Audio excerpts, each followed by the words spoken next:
We are live. Frank Martin versus Tank Davis is in the books. Boxing Bananas has got you covered with the post-fight show right here on Fight Bananas. We got you. We got a full crew right here. We got Ray the Business joining us live center stage, the heart and soul of the show, Mr. John Radford. And then we got my main man, Johan Blanco and Nate Moreno joining us as well. But we all saw an absolutely amazing knockout by Tank Davis, something we all might have expected in this fight coming in. I mean, only one of his fights has ever gone to the cards. Outside of that, he's finished them all. And taking another O off of Frank Martin with a beautiful left uppercut followed by a nasty left hook to put him down, followed by a beautiful back flip, not to say there. But John, I'll let you get started on the show, man. What were your thoughts on his performance after a little bit of a lengthy layoff and reactions to the knockout tonight?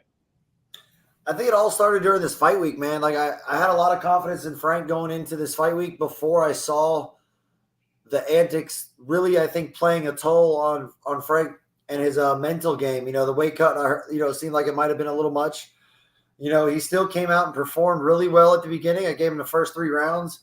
After that, I feel like in round 4, at the very end, Gervonta kind of changed the tide a little bit, caught him with something flush, and it just kind of changed a little bit, and then he was hunting him the whole round. I thought Gervonta did a heck of a job. One thing I always like to commend him for is his ability to read his opponent, the ability to find the timing and find that one shot, find that one, round-changing, momentum-changing punctuation point at the end of a combo, or if it's just one shot, period, end. He has that power that does that, and he did it again. And, I mean, he looked like he ran out to the middle. I mean, he looked like he was ready to hunt. He was a Ghostbuster tonight. I mean, who are you going to call, right? Who are you going to call? Absolutely. What an amazing walkout song for Tank Davis coming in. And like you said, he was on the hunt the whole time. And credit to Frank Martin for the first at least 5-6 rounds. He was doing a really good job with his lateral movement, right? He was keeping Tank, guessing as far as which way he was going to go.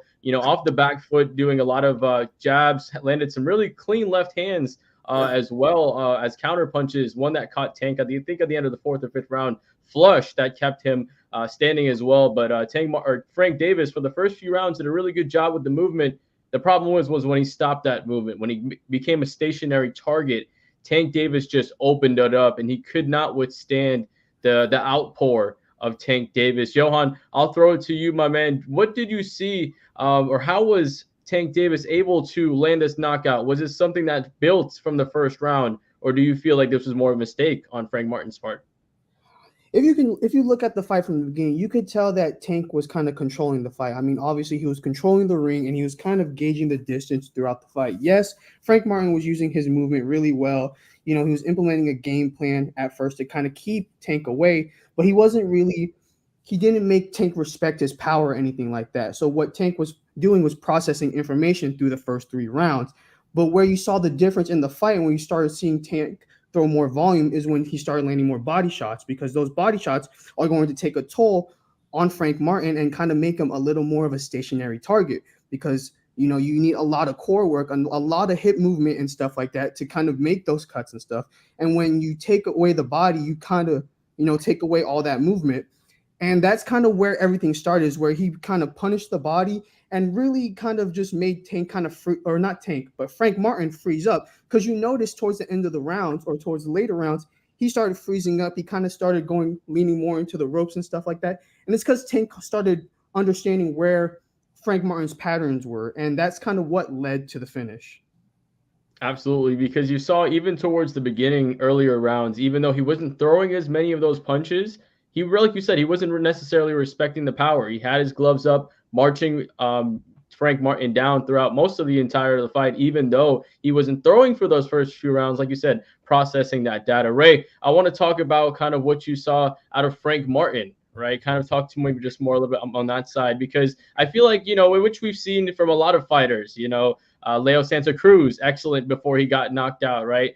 Frank Martin really had some success in this fight. He was doing a really good job with some of the counter punching. Like I said, the lateral movement, did a really good job catching him with some really good counter left punches straight down the middle as well. And also, even around the corner, he was hugging that left hand, or that hook to the side of Tank's head. And I felt like that was starting to wear on. You even saw after the fight, some of the bruising on Tank Davis's face as well. What did you feel like?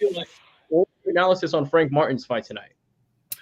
Well, I thought Frank Martin fought an excellent fight, man. I thought he fought very well. I thought he was quicker on the punches, especially in the first. I gave him the first 4 rounds. I know other people didn't, even the official scorecards didn't, but I felt like, Tank was doing better, but I don't know that it won him the round. Yes, and where I slightly disagree with Johan, not entirely, but just slightly, is that I don't know that Tank was necessarily controlling the fight. He was controlling the ring. He was the ring general for sure.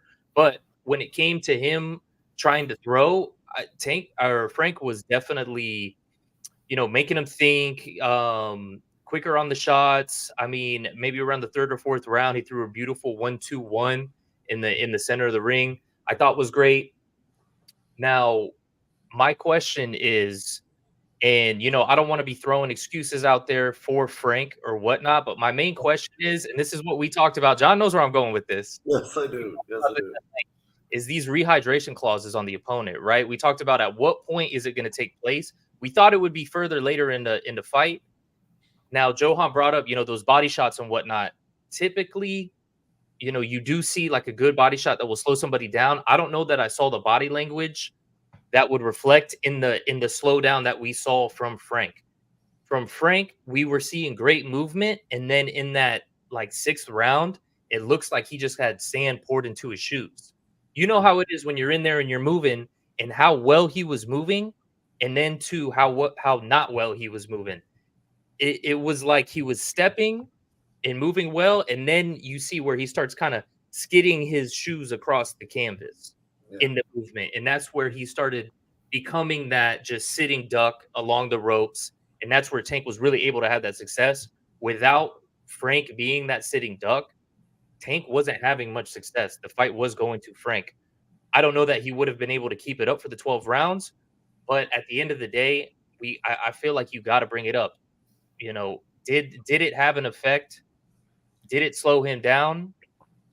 If you ask me, I feel like he still would have probably got him out of there, but it just, slowed him down, put him against the ropes, gave Tank that sitting target that he wanted, and he was able to get him out of there. So, yeah, and like you said, and as Dave Van Auken chiming in live from Vegas, Dave Van Auken saying Tank with the mind blown. I'm sure your reaction was absolutely phenomenal. I wish we would have been able to see that live as well, but hopefully you had a great time over there. He said the Garden was packed tonight, boys, as it seemed. It came off really well on TV.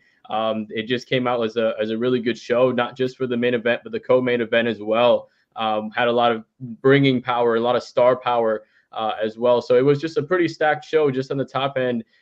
So the Garden was packed. Don't definitely blame that. But Ray, I think that's a really good point for your point, and the press conference is about to start on that end too, which is going to be interesting to see who's going to be next for Tank Davis. I know a couple of names, Shakur Stevenson. I think Lomachenko was a name that was dropped there. But Nate, before we go too far ahead on that, because we'll talk about his next opponents, and also John, I know you wanted to get into the scorecards as well. All the judges scored it in favor of Tank, so we'll also break that down. But Nate, I just kind of want to sidetrack a little bit on the rehydration clause. How much did you think that actually affected Frank Martin?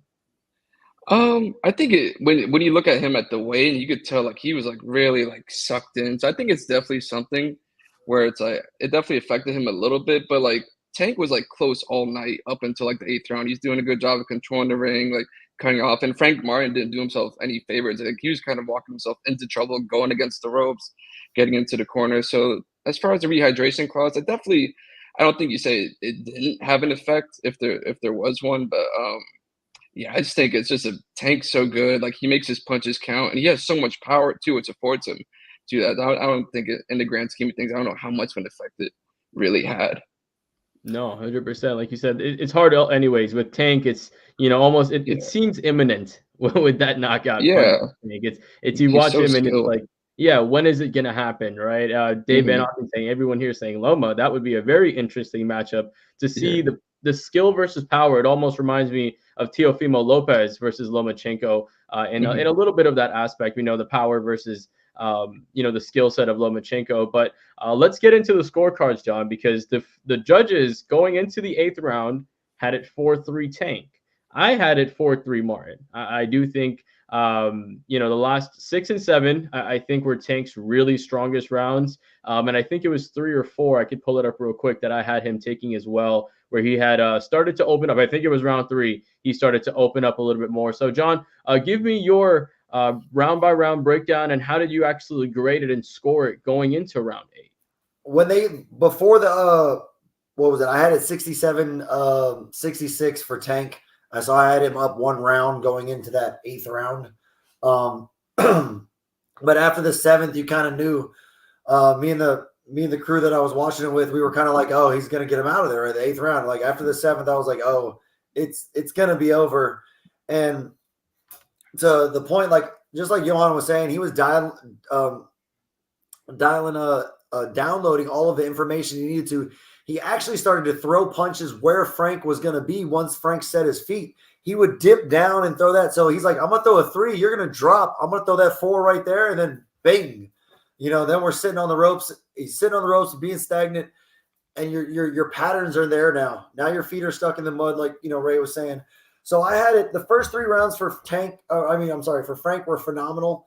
It was the exact movement he needed. One thing that I will say that will go back to the rehydration clause is for that amount of movement and for that ring to be as big as it is, he made Davis miss one time and then sprinted like 6 yards, like to the middle of the ring and turned around. And that's a lot of explosion. That's a big ring to be moving around in. I know I personally have sparred and fought in not a 30-foot ring, and they've been a lot smaller and, things like that. And just to move on your back foot a lot and be pressured, that's a lot of energy. And to not be able to rehydrate all the way back up, I think it plays more than we think. I think Tank gets him out of there more closer to the 10th, 11th if there's no rehydration clause, because I think Frank's game plan was good. I just don't think it works all the way through that whole 12-round matchup. I think Tank is just way too good. But the round before the knockout, I had Tank up 67-66. And I had the turning point exactly where you said it, where he started opening up at the end of the 3rd, didn't give him the 3rd. He opened up with like 20, 30 seconds left, didn't give him the 3rd though.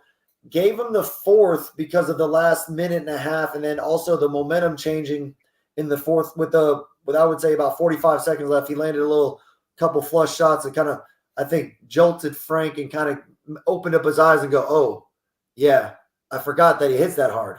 You know what I mean?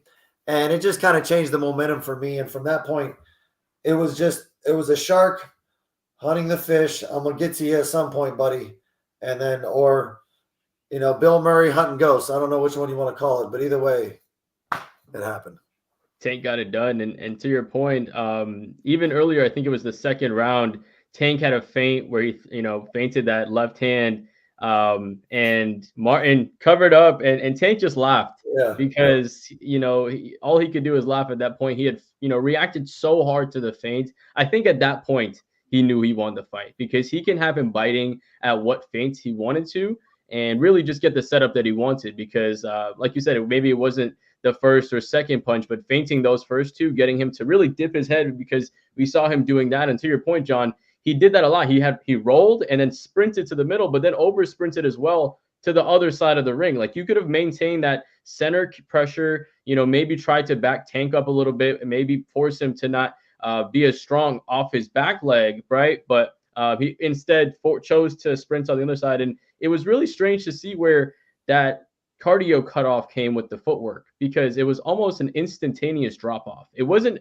a gradual progression. It was round 5, you started to maybe see a little bit, but round 6, the movement was gone. And from there it was there. But I had it 4-3 as far as Martin goes. I think that round 3, I did actually give to Tank with that one. I think the closing of round 3 for me stole it, because I didn't feel like Martin necessarily had many impactful punches in that round. Round 4 was a funny one too, because Martin did almost go for that double leg takedown, which I was laughing at as well. They said the same thing. That's funny. But it was definitely, like you said, round 6 and 7, right there close. Ray, what was your score when it comes to that, and your breakdown when it comes to up to round 8? I had it 4-3 for Frank. I thought Frank, you know, was doing the better work. And what I was actually really impressed about Frank is that when the rounds were closer and Tank would land like a hard shot, Frank would get one back. And I was really impressed by that.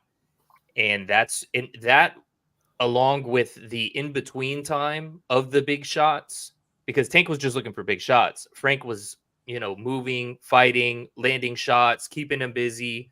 And for those first 4 rounds, I had it for Frank. From there on, I had it for Tank. And then, you know, like we were talking about, in that 6th round, it was like his feet were in quicksand at that point compared to where before he was skating on ice. So what it was, I guess we'll never know. It's like almost how many looks does it take to get to the center of Tootsie Pop? The world will never, you know.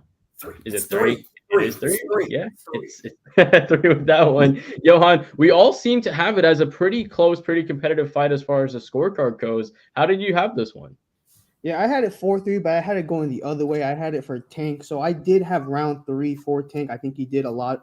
I think at the end he stole the round. I think Frank took round 4. Again, he did a lot of good work. Like Ray said, he always getting his get back. And I think that was always very good to have a get back.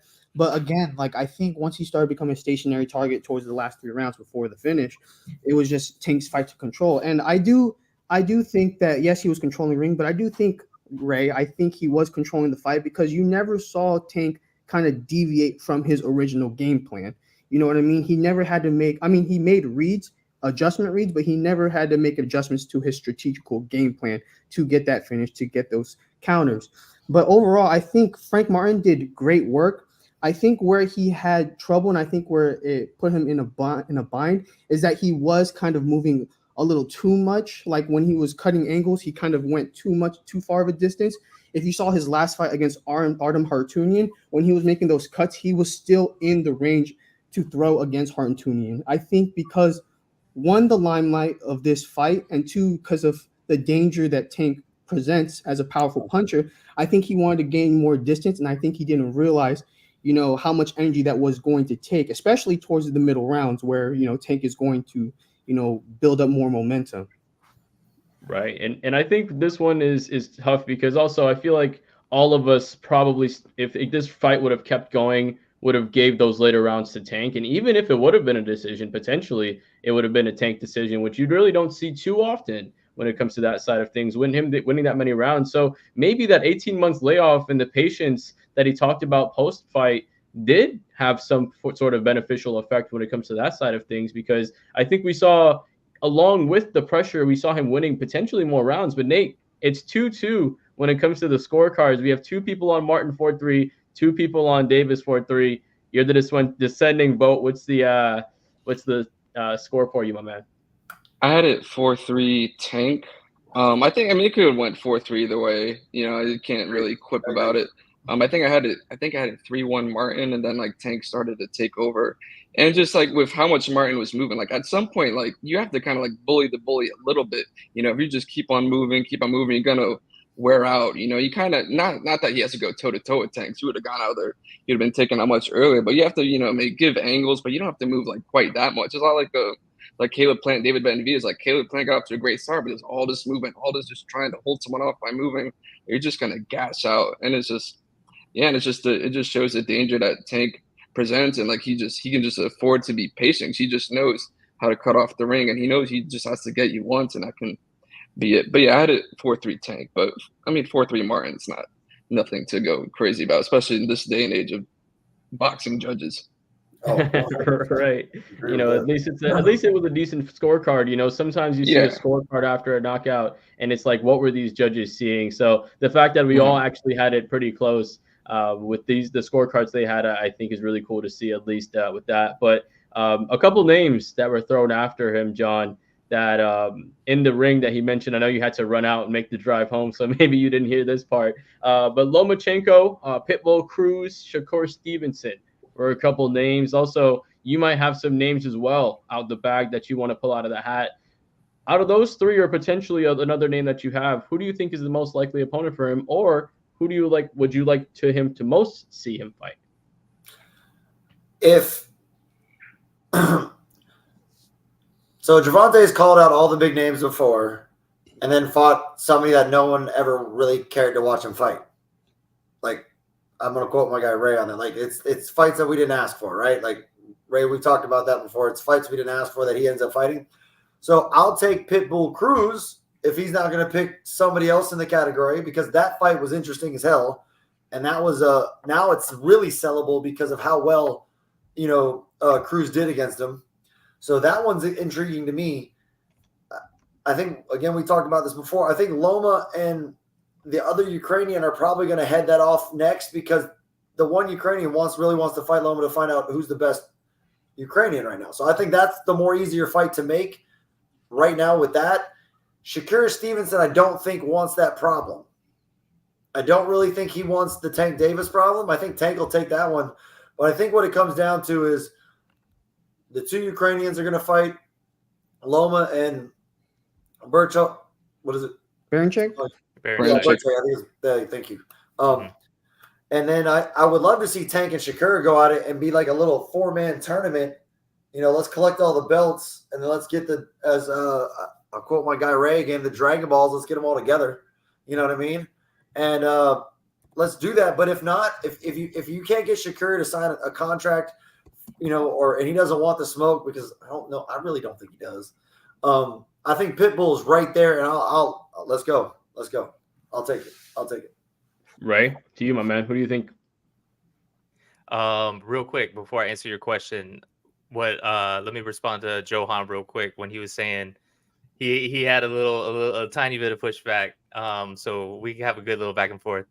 I think you're right. Tank was moving forward with his game plan, which is great. But at the end of the day, you remember when he was getting out of shape between his camps and they started making the memes of his face like he was the Cabbage Patch Kid?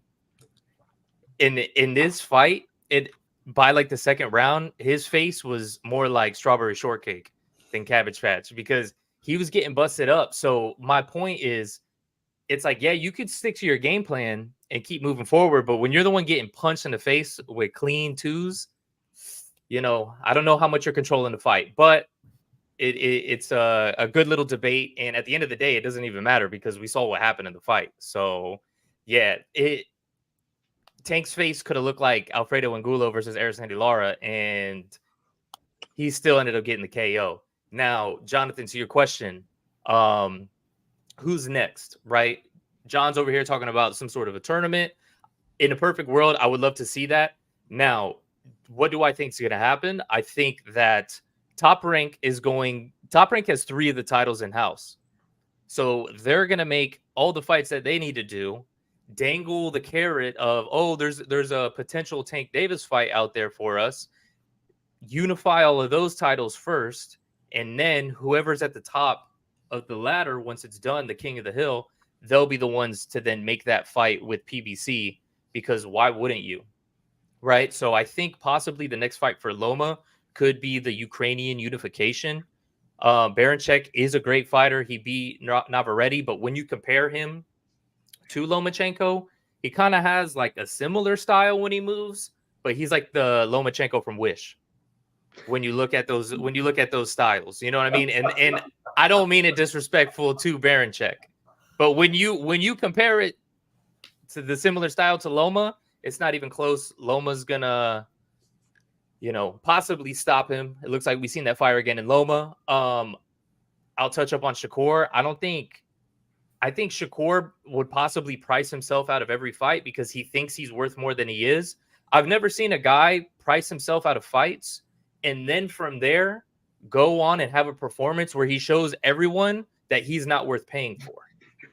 Nobody wants to watch Shakur fight. I'm sorry. The people that say, "Oh, let's watch," Shakur, they're casuals. They don't really know boxing. They just hear other people talk, and that's it. Shakur's Top Rank's tried everything to sell him. They can't do it. They even got him waving a Puerto Rican flag. Nobody's tuning into that. Nobody is. People were telling me that they were falling asleep during his last fight, and I don't blame them. They put him on a Thursday night. He's fighting at 12:30. The least amount of punches landed in the history of boxing. I feel bad for Edwin De Los Santos. Anyways, not to go down that rabbit hole. Shakur, save him for absolute last. Let's see what happens actually before I throw him out, throw the baby out with the bathwater. Let's see what happens. I think July 6th he fights, so in a couple weeks, let's see what happens with that performance. He's got to win the fans back, man. He has to win the fans back. If he goes out there and puts on a stinker of a performance, you can kiss his whole boxing career goodbye, because he's going to think he's worth more than he is, and he's never going to get a big fight ever. I don't know why they gave him the WBC title, but that's it. So we could potentially see Baranchyk versus Lomachenko. To the main point, right, is what are we doing with Tank in the meantime? Pitbull Cruz is there. People have been wanting to see that rematch. Now Pitbull Cruz is on top of his whole career. He has the 140-pound title. I don't think Pitbull Cruz is a real 140-pound fighter. So we could very much see that fight happen in a similar fashion that we saw the WBC middleweight title fought for in 2015 with Miguel Cotto and Canelo Alvarez at 1 pound contraction higher than the lower weight class. They fought at 155 for the 160 title. We could very much see that. We could see a 136-pound catch weight for a 140-pound title. Tank could go take that, since he did take the secondary title. He can go get the full one now, be a 2-division champion. That will raise his stock even higher than it is. I don't know how much it helps, because his stock's already up there. Blah, blah, blah. You get my point. No, go ahead. Shakur Stevenson want that smoke? That's what I want you to answer. Shakur Stevenson doesn't want the smoke when he's in the ring. At this point, Shakur Stevenson wants Frank Martin. I like it. And also, like you said, it's a good carrot to dangle as well, right? For the casual fans, right? You keep that name out there, just to be able to down the line, even if it is after, maybe the prime of both these guys. It's one of those fights that you can still sell just off of the name, even if Shakur, like you said, to people that watch the fights know what he's actually doing in the ring. But in the next fight, that could be changed, right? It's always about what have you done for me lately. So he could potentially change the mindset of a lot of people. Yeah. Real quick, let me present a question to everyone here on the panel. When it comes to, let's say the next fight should be Loma versus Tank. Do or do you not trust Top Rank to make that fight happen and not milk it out on their side of the street? Johan, you can go ahead and start off. I don't trust either Bob Arum or Al Heyman to get along in general. That's probably the best answer. Because here's the thing. You're saying Top Rank. Al Heyman and PBC are the most exclusive promotion ever. They don't like to work with anyone. They're almost as bad as Boxer. But Boxer's almost a stinker at this point. So it's more of like, can Al Heyman and Bob Arum like coexist? And I don't know, because I have never seen in my life, maybe once, I've seen one PBC Top Rank promoted card, and that was, I think, maybe Fury Wilder Fury 1, 2, 3. Exactly. But and 3 was because they were forced by the courts. Exactly. So I mean, I think Top Rank won't do it, because I mean, since Tank is going to be the A side, because he is the moneymaker. As much as we love Loma, and the boxing purists love Loma, Tank is the moneymaker. So what that means is it's going to be on PBC's side. And I don't think Bob Arum is going to want to have a Top Rank fighter go on a pay-per-view card that's going to be branded with all this Amazon Prime and all this, and it's going to be overshadowing. I just don't think it's going to happen. And I just don't think they are going to coexist in general. Yeah, like you said, that's one of the hardest parts about boxing is the politics when it comes to the governing bodies of the championships. With me not following the sport as long enough, but just seeing when it comes to cross promotion, and Johan honestly is my source of knowledge for a lot of this stuff, right? We'll talk on the phone for 30, 45 minutes, and he'll be breaking this stuff down for me. So I definitely want to give him a credit for most knowledge I have when it comes to this sport. But yeah, like you said, just when it comes to seeing some of the cross promotional stuff, it is tough to see. Nate, I'll let you answer this one, as we have someone else joining us behind the scenes. We'll introduce him a little more properly. But Nate, final thoughts on how do you think or maybe John, if you want to chime in as well. But Nate, thoughts on how do you think the cross promotional fight ends up going? Do you think they end up working together? Well, Bob Arum talked about it. He said they're eyeing it for November. He said there's professionals on both sides. We've heard that a million times, and the fight falls apart. But here's the thing: like we talk about the belts. Top Rank has 3 of the 4 belts, but time's not on Lomachenko's side. He's 36. Yes. He's only gonna be getting older. I know he looked like $1 million against Kambosos, but at some point, Father Time catches up to you. And Tank's 29 years old. He's still in his prime. So for Top Rank, if they're gonna make that big fight with Lomachenko between Tank, they really have to do it now.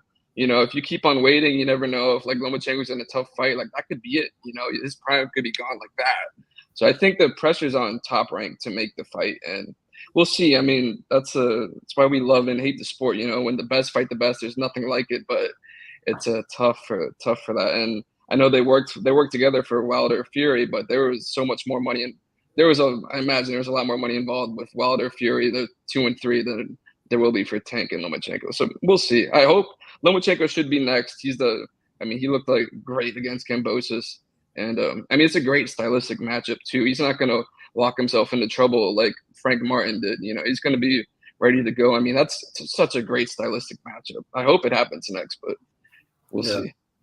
I agree that it could definitely work, and it is the biggest fight for them to make. I just think it's a selfish world in the boxing promoting community. It's a selfish world. I feel like if the 2 Ukrainians want to get it, and to be real, Loma's never turned down anybody. Loma doesn't do those type of things. He'll fight whoever. He even paid Teofimo Lopez more money so that they would fight, when that all happened. So I don't think but he is getting older. He's 36. He did say he wants to win one more championship for his son and be it another world title. You could sell a lot of money to the Ukrainians, things like that. All those people, like they would watch that. That would be kind of epic for him if that was his last fight. You can't knock him for it. He had 500 million fights for amateurs, then went through this.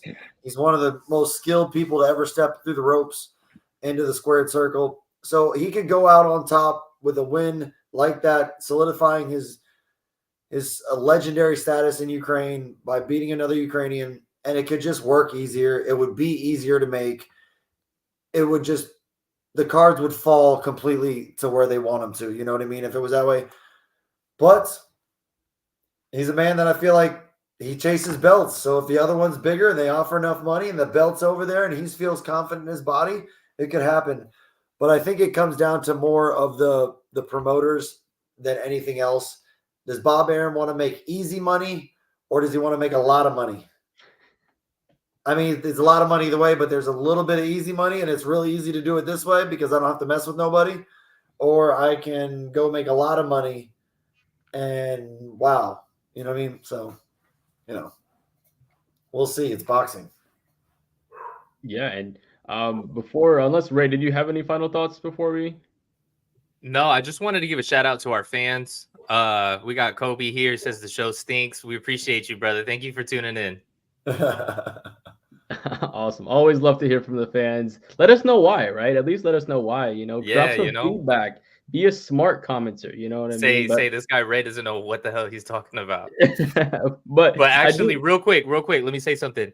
Nate brought up the greatest point out there is the fact that Father Time's here.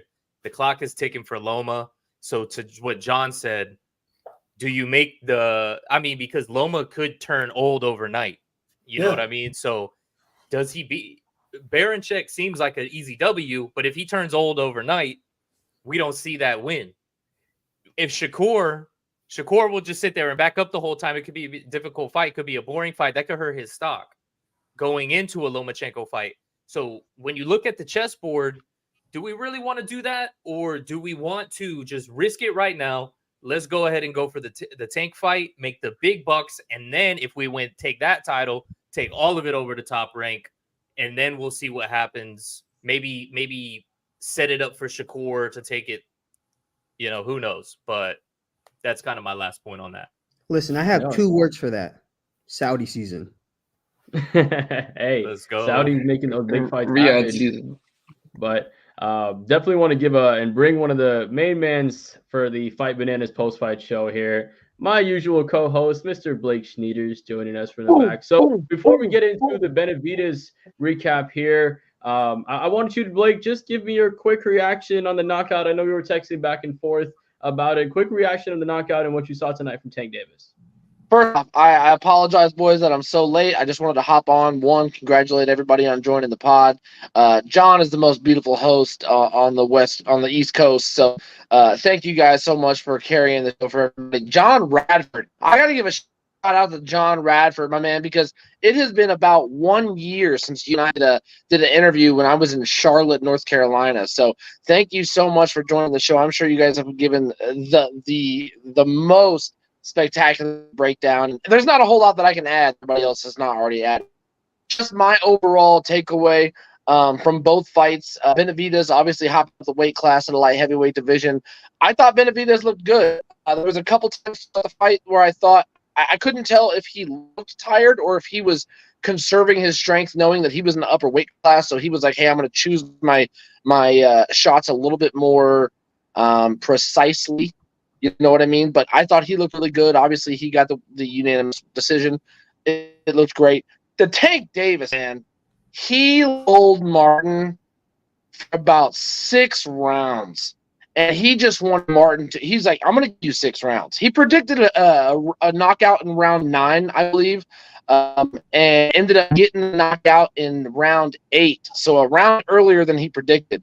But what a fight, man. He was just – gauging him, finding holes, finding openings, finding counters. His pressure was phenomenal the whole time. Like, his pressure was right through 8 rounds. Just wasn't off because he was trying to let Martin wear himself down, and that's what I saw. Again, I'm coming late to the party. You guys, I might be wildly wrong in all of that, but no, it looked like he was just wearing him down, not really wearing him down by throwing small things here and there. He was just like, I'm gonna let yourself out, and then I'm gonna come in with the nasty left hand hook. Got him up against the ropes exactly where he wanted to. He had gotten him there multiple times, and Frank Martin had actually done a really good job of getting out of that position throughout the fight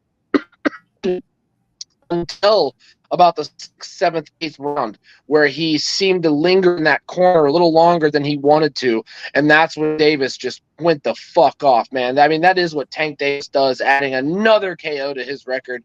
Awesome fight. I was stupid enough in the 6th round to try to convince myself to be like, you know what, I think Frank Martin might pull this one out. I'm going to put some money on it. Luckily, not throw it on there. But yeah, and I'm glad I didn't. Martin did exactly what he does, and he knocks motherfuckers out. Awesome. As we hear from Blake, I'm going to kick him off for a second because he's got hamster on a wheel internet over there. He's sounding like a Decepticon over there. But I'll shoot him a text to get him back on here. But I appreciate the take. I will say that. Yeah, it was a fun one. But Ray, I'll let you kind of start off on the Benavidez, right? He moves up in a weight class, and to Blake's point, actually, right? It seems like he started to kind of maybe wear himself out. I was in the corner that he got tired because in the 5th or 6th round, it was the 4th round where he really started to, no, it was 5th round. Sorry. He started to throw a lot of punches with heat, and you heard him, exhaling with a lot of those punches. And I was like, okay, is he going to wear himself out? And that's what he exactly did. I felt like he wear himself out a little bit. And to those later rounds, he did give away a couple of those, right? To that point. But he did look phenomenal. I think if he's able to better pace himself with the new weight, even though it is just very minuscule, just better pacing himself with the weight class, I think he'll be able to be just as successful. The biggest difference is not being as much of a size difference against his opponents, right? He's going to be facing guys a little more his height versus having guys almost at hip height for a lot of his career. Now facing guys that are eye to eye to him, and him actually even getting lower than some of these guys, which is something that we haven't seen too much before. Ray, thoughts on the Benavidez fight and him moving up tonight? Man, I thought Benavidez looked good, until he didn't when he got tired. But Benavidez, man, breaking it down from the beginning to the end, beginning rounds, you know, he was coming forward. He was really nasty with that body work. Those threes to the body were chopping him up. It was like every time Gvozdyk would just move his elbow, Benavidez would find the body. And it looked good. It's like he was setting those up early. He kind of abandoned that into the middle rounds because he was just really going for that KO, you could tell. And if you look at the media beforehand, he was really talking about, oh, I want to get him out of there by, you know, whatever round, this and that. I don't want to misquote him on it. But I think that might have been part of it. Maybe he thought, okay, I've broken this guy down. It didn't seem like there was much coming back. The effort in punches between the two of them was definitely off balance. It was night and day between that. Every shot that Benavidez threw was just with intensity. Gvozdyk was kind of throwing these like soft shots, but then would throw some harder ones. But even his hard shots didn't seem like they were half of what Benavidez was throwing. But Benavidez was kind of walking into some jabs in the first round or two. Some flush ones. There was even a shot that kind of threw him off balance. He was getting off balance when he was tired in the end of the fight. I don't know that it was so much the weight or adjusting to the weight. I do think it was, you know, harder because he was trying to take out a guy who was a lot bigger than what he's used to fighting. And then, you know, on top of that, I feel like maybe he kind of put that pressure on himself to get him out of there. So he kind of emptied the gas tank in those early middle rounds. So in those later rounds, it wasn't really there. Either way, he didn't really need it. So I don't know that it's a accurate, you know, case study of what we would see typically from David Benavidez. I think that, you know, he fought it in a certain way. I don't know that every fight it's going to look like that. The main thing everyone's asking is, okay, how's it going to look for Canelo? I think the question would be, does this fight give Canelo something to look at and go, you know what? I think I can beat this guy. Maybe let's make this fight next. We'll see what happens. He did slow down, but Canelo at 168 and surely at 175 has been slowing down in the later rounds as well. So who knows? Overall, I thought it was a good performance from David. Nothing too crazy, but we'll see what happens next with him. Yeah, and to your point, it seemed like tonight he was almost, instead of fighting for 12 rounds as we usually see him, Blake commenting to himself, but as we usually see Benavidez just kind of be, as I said on commentary, that buzzsaw throughout 12 rounds. But tonight, instead of being that constant volume pressure, he was hunting for the knockout. And that's what really caused him to gas a little bit early. So I think, and also to his opponent, I felt like his opponent for a lot of the fight wasn't throwing with intent. You didn't really see the same amount of intent to get him out of there, to do some damage. The jabs were on point all night long. I thought the jabs were the most effective punch coming back against him. But overall, outside of that, it really didn't see like he was going even towards the latter rounds when he had him backing up and had him a little more gassed, not really going for those power punches as much you'd want to when you're down on the cards against a guy that you could, you know, even though you're in the latter half of your career, you get a win like this, that's still another name you could stamp. You know, it's but you know, to your point, Benavidez looked good. I do think he'll adjust just fine to the weight class and continue on instead of hunting the knockout, be that more consistent pace that we'll see from him next time. John, thoughts on Benavidez? So the biggest problem, all of you guys are right with the take because we can look at it different ways. The way I look at it though is he came out. And I think Gvozdyk wanted to see what pace he could set. So the jab was landing all night. He had a good, solid jab, but there wasn't anything like poppy about his stuff. There wasn't super hard. It wasn't anything. It was just a one pace, kind of one rhythm, you know, type of jab. Benavidez came out really, really amped in the sense I'm gonna start putting something on him. And I think Gvozdyk just essentially got stuck in the fact that youth and speed, just pure hand speed beat him at the early rounds. That hand speed is just, it was a night and day between the two, the way they punched. Even when Gvozdyk tried to put something on it, you know, here and there, it was more, you still saw it and it was power. When you watch David Benavidez through, you're like, ooh. You know, like he's quick. For 175, he's super quick with his hands. I mean, he's quick at 168, but I think that's what drained him. I think it was like you said, he was trying to get him out of there. But what I've also noticed about David Benavidez is once he realizes you're not going to hurt him with a punch, or he doesn't feel like he's that afraid of it, or you haven't earned his respect to the point where I can get through that jab. Your two hasn't really done much to me. You're not attacking my body. I'm going to keep walking forward. It doesn't matter what it is. I'm going to keep walking forward because when I need to throw something quick, I know I got these things that beat you, and they're faster hands than you. Even if I got to eat, get hit a little bit, and then and get it off, I can do that for as long as I need to because you haven't put anything on me. And I think that's what it came down more, where he could take that whipping long left hook, leave his feet off the ground, and come stretching out. When normally he doesn't whip that hook like that. But I think he didn't think this man was going to hurt him. One, they've sparred before.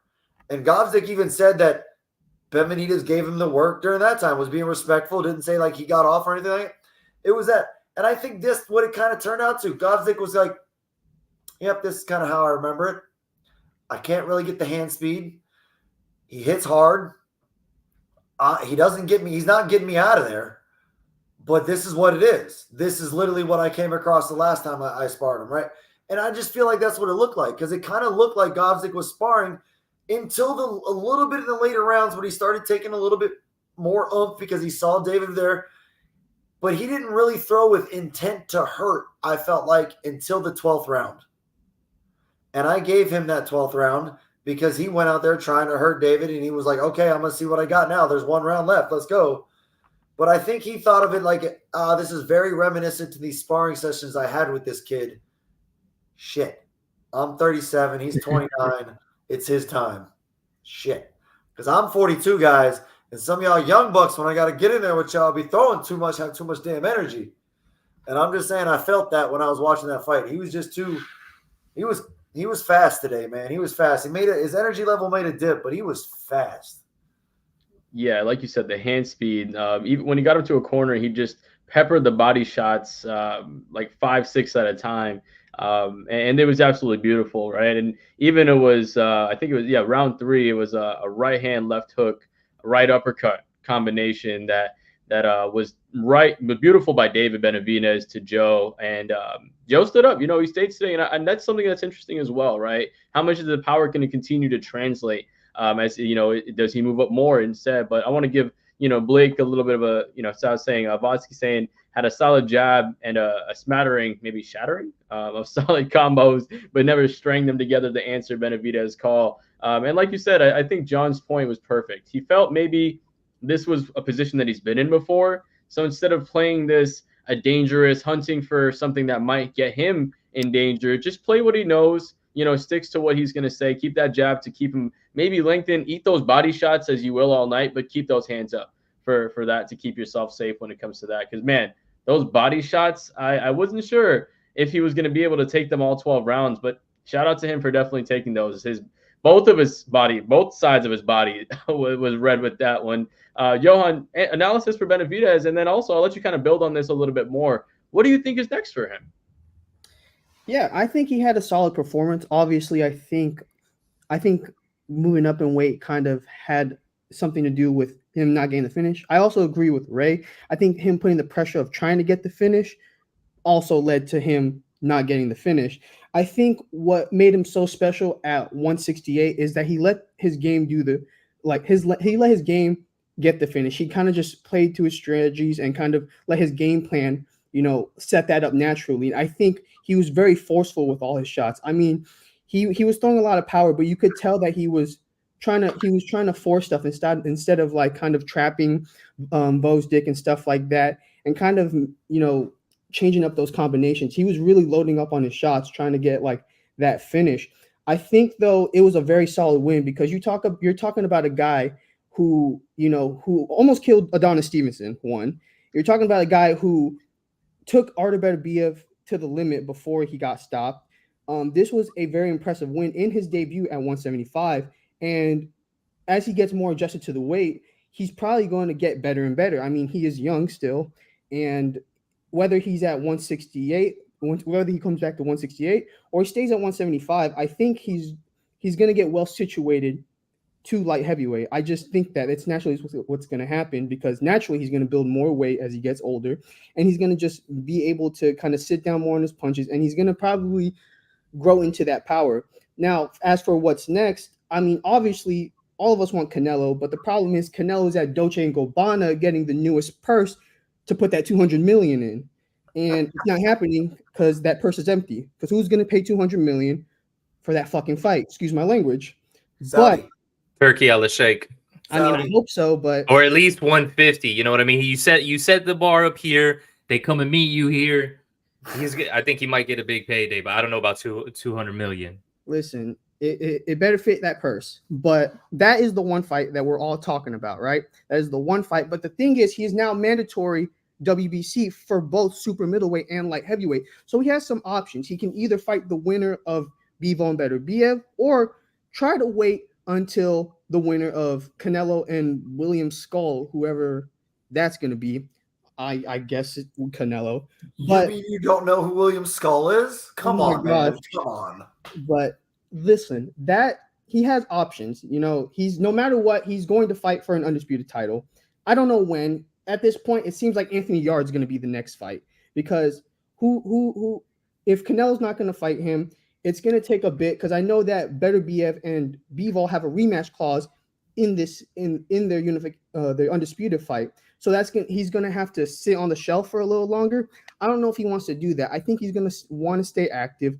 I just don't know if he's going to stay active at 168. So he might take another tune-up fight at light heavyweight in the meantime, waiting for Bivol and Beterbiev. Nate, what's the direction you think he goes in? I really hope it's Canelo, but I don't know if Canelo wants that smoke. I mean, that's a tough matchup. And it's just the thing that really like pisses me off about it. It's like, it's a fight that makes the most dollars. It also makes the most sense. You can put that in Allegiant Stadium, put an AT&T Stadium. Like that fight, I mean, it's going to be a huge fight.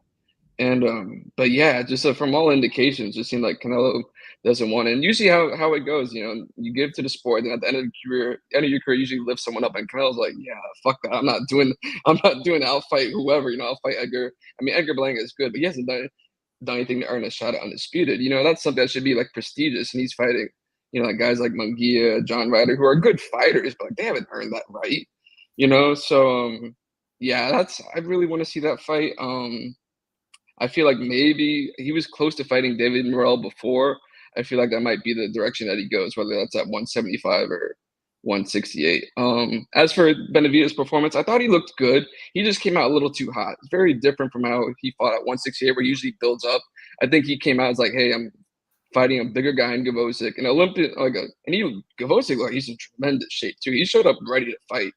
And, you know, Benavidez wanted to set the tone, like, you're not going to bully me just because this is my first fight at 175. So, yeah, I thought he looked good, minus getting tired. And that's something he's going to have to get figured out if he's going to fight Bivol or Beterbiev. Yeah, and to your point, like you said, not getting bullied. I mean, his opponent was literally giving him some shoves throughout the fight, right? Yeah. You know, doing a really good job when it comes to that side of things. So, yeah, I think, like you said, he'll continue to grow in them. It's exciting with the plethora of matchups that he has as potential future, because he's still very young, right? This is a guy that's very young.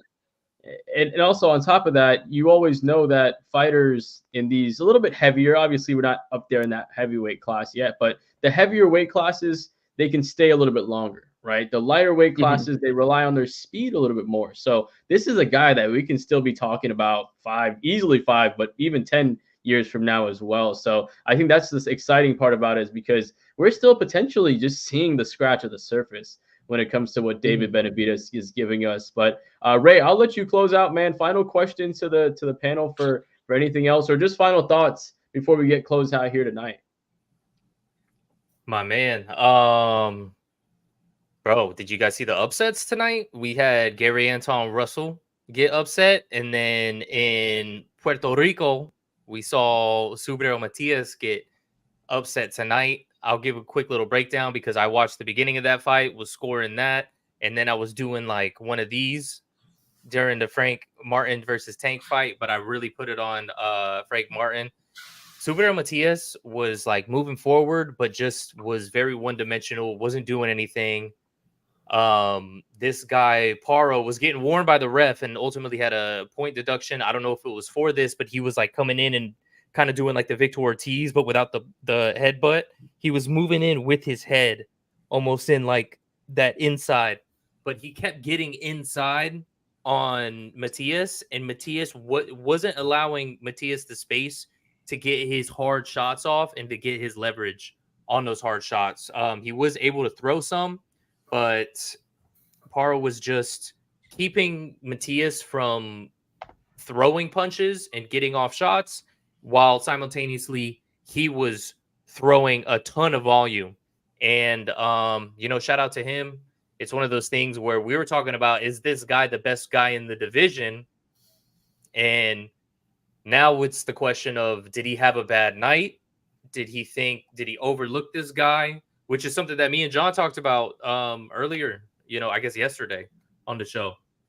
Did he overlook Paro? Or is he just not that guy?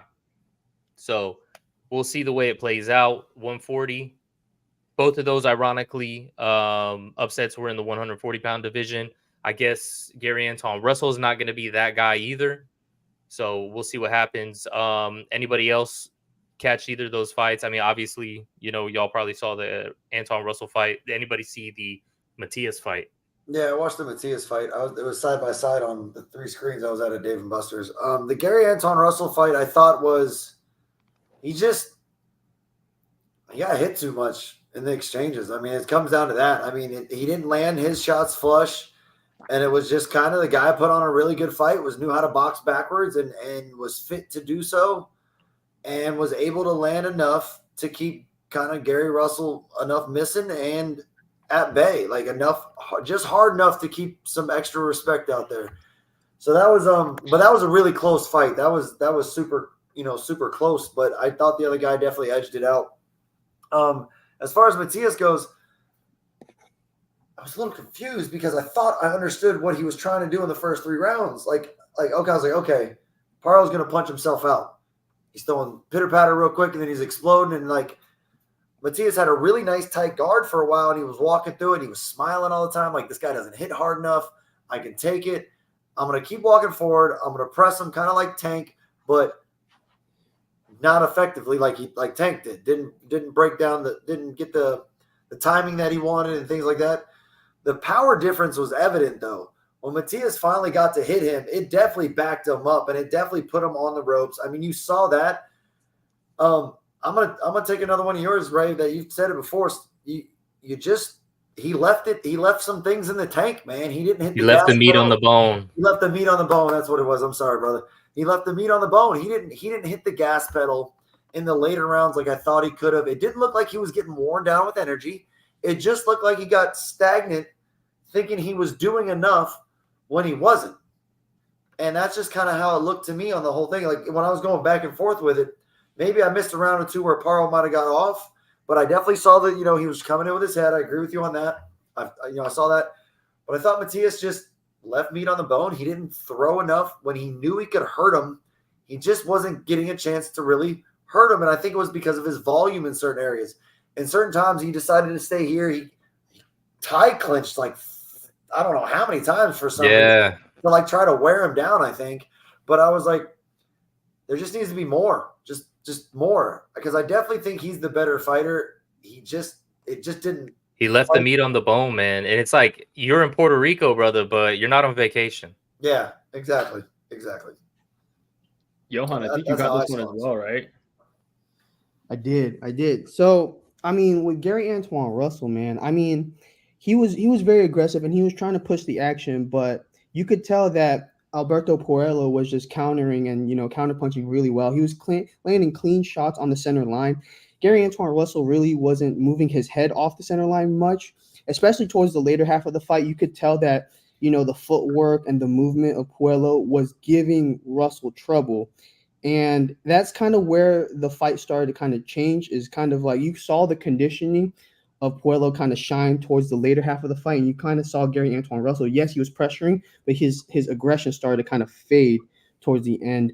And I mean, he was fighting a tough opponent. It wasn't a guy that that Antoine Russell was expected to like stop. I mean, casuals would probably think that, but you have to think this is a former champion. The only belt at 140 that was vacant was his belt. That's all I'm saying. You know what I mean? You're fighting pretty much. Arguably, he's supposed to be. He was fighting the WBA champion technically, but I mean, again, I mean, he just kind of faded. You know, he kind of was trying to be too aggressive, but he wasn't defensive. And defensively, he was not fighting well. Like he was getting hit with a lot of shots, and he just faded towards the end of that fight. And I didn't get to watch the Matias fight because I was just too enamored with Tank versus Frank. But that division's again wide open again. I mean, Leon Paro as the IBF champion. I mean, a whole bunch of challengers are now going to try to challenge him for that belt. You know what I mean? He's pretty much like an open. Like, I don't know who his promoter is, but he is an open book. Everybody, Eddie Hearn's Matchroom, he's going to try to get Catterall or Hitchens on him. He freaking Top Rank's going to try to get some guys on him. He is an open book. I think that could be, I don't know what's going to happen. Maybe Matias might try to get a rematch clause, but that division is wide open now that Catterall makes sense. Catterall makes the most sense, man. At this point, He should have been undisputed. Yeah, 100%. And Eddie Hearn, at this point, Eddie Hearn's going to probably try to get Josh Warrington to move out like 20 weights just so he can fight for that. I'm just telling you, that division's wide open. But or Bam Rodriguez. Yeah, he's gonna try to find every Matchroom prospect he can get to fight for that belt. But again, a lot of interesting matchups that can happen now with this upset. Absolutely. And John, I know you said it was Ben Whitaker today that fought also. Yep. Yeah. So if you want, before we close this out, just because we're coming on an hour here, Nate, I'll let you chime in on this one too if you got to catch any of the other boxing fights too. But what do you see from from Whitaker as well earlier today? If anybody wasn't able to catch that. He was he's the viral sensation, the drunken master, the dancing guy. His nickname is actually the Surgeon. He actually wears the little skull punch gloves and everything like that. He's a former Olympic silver medalist. And Denny Kenzie, you got a shout out. Sorry.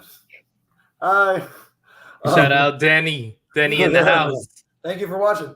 But like I just saw he caught my eye. I watched a few of his highlights. I wanted to see who he was, real and personal. He was going against a guy who was 13-0, 11 knockouts, real long for the division. This was only Ben Whitaker's 8th fight, so it was a nice jump up in competition. It was 10 rounds. He moves a lot. He moves a hell of a lot. So, and he has great footwork. That's why he anticipates well. He puts himself in bad positions. So it's extremely fun to watch because he has a lot of swagger. It's like he came from the University of Miami. You know what I mean? The swag you. But his jab is clean. His body work is wonderful. He snaps off body like it's comparable to Benavidez, the way he snaps his left hook to the body and gets there. Quick hands. I don't think he's a power puncher right now. He can develop it a little bit more. He doesn't have the it punch that people have, but you can develop timing and power a little bit more as your career goes on. He was such a solid amateur throughout the career. You got to learn how to punch with more intent. You know what I mean? So I think the biggest thing is hand speed, beautiful jab, footwork, and movement. It makes a lot of fun. It makes a lot of fun to watch. So it was entertaining. He'll continue to be entertaining. I hope he can develop, into when he's in the 15 fights and everything like that, into that superstar that he looks like. He could be the takeover for Anthony Joshua for UK for the fact that he's the next thing. He could be that guy, or a Eubanks or something like that. That could be the draw, fill out the stadiums. But he's fun to watch. He's got swagger, and he honestly has a great skill set. So I was impressed with him. Yeah, you always want guys to carry the flag when it comes to that side of things. Something I want to see, because you did give me we were on the phone. You told me to watch this fight. Lightning strike. My internet was out for about 7 hours. Unfortunately, we were able to get it back before the main fights, but I was able to check his absolute phenomenal walkout. The orchestra playing over followed by what he did. That was absolutely fire, man. Shout out to that. Nate, any other boxing fights on the stratosphere, included the ones that we were able to talk about, that you want to shine some love on? Oh yeah, the Karen Davis upsetting Elijah Garcia, that looked really good. How the heck one judge had it 90, 98, 92 Garcia? I'll never know. That's just boxing. I'll keep it quick on Matias. Seemed like, he's on FaceTime talking crap to Prograis and all that stuff. That just shows the danger when you look ahead. He's got the homecoming in Puerto Rico, first fight of Matchroom Boxing, and he's, too focused on the future. You gotta focus on the guy in front of you. And and he got upset. And as far as Antoine, I mean, Puello's is tough. That was the first southpaw he's ever fought, and not just a southpaw guy who's taller and longer. I think that was his first fight without his dad too. So I think that as far as the preparation, just having that presence in your corner, knowing what to say, how to push the right buttons. I mean, obviously no expert in it, but Gary Russell Jr., like, I don't know how good of a job he really did, and that's probably his first time actually training someone. It's for a title fight, so I think he missed his dad as well, just for as difficult a matchup as that is, and he got upset. I think he can learn from it and grow from it, but yeah, it was just a really tough matchup, and that's just the way the cookie crumbled for him. It looked like he was getting two sets of instructions sometimes. Yeah, and that's a chaotic corner is the worst. Like, you gotta like be very concise. Like, main guy, then if assistants are gonna chime in. It's like when Tyson Fury, like, he's got his dad shouting, he's got Sugar Stewart shouting. It's like you gotta be very like one person, then another person, and like that you only got 60 seconds. You got to be concise, and you got to make every second count. And when it's chaotic and you're in a close fight, and the toughest fight of his career, it's like the last thing you need is like chaos when you need to be figuring out what you have to be doing and the adjustments you have to make. Yeah. Agreed. And like you said, those 60 seconds are super valuable. You have that much time to make that adjustment. That's the last thing you want when it comes to that side. But ladies and gentlemen, we are a little over an hour deep. Make sure you guys follow Boxing Bananas official. Ray and John over there killing it as always. I'm joining in just as kind of a fly-in, as usually we do the UFC post-fight shows. But I was lucky to have four guys that are way smarter than me when it comes to the boxing realm, and to be able to join me here. So I'm super lucky for that. You guys are all lucky to be able to listen to the knowledgeable takes that they were able to have. So, shout out to John, shout out to Ray, my main man, Johan, Nate. As always, it was nice to meet you as well. But if you guys are new to here, make sure you guys like the video, right? Make sure you guys subscribe, follow, like we said, Boxing Bananas Official and Fight Bananas on all your platforms, YouTube, Facebook, Instagram. We got us all. Dave Van Auken was live tonight at the fight. We got coverage all over coming to you live. Make sure you guys give some love to Johan as well on his Instagram.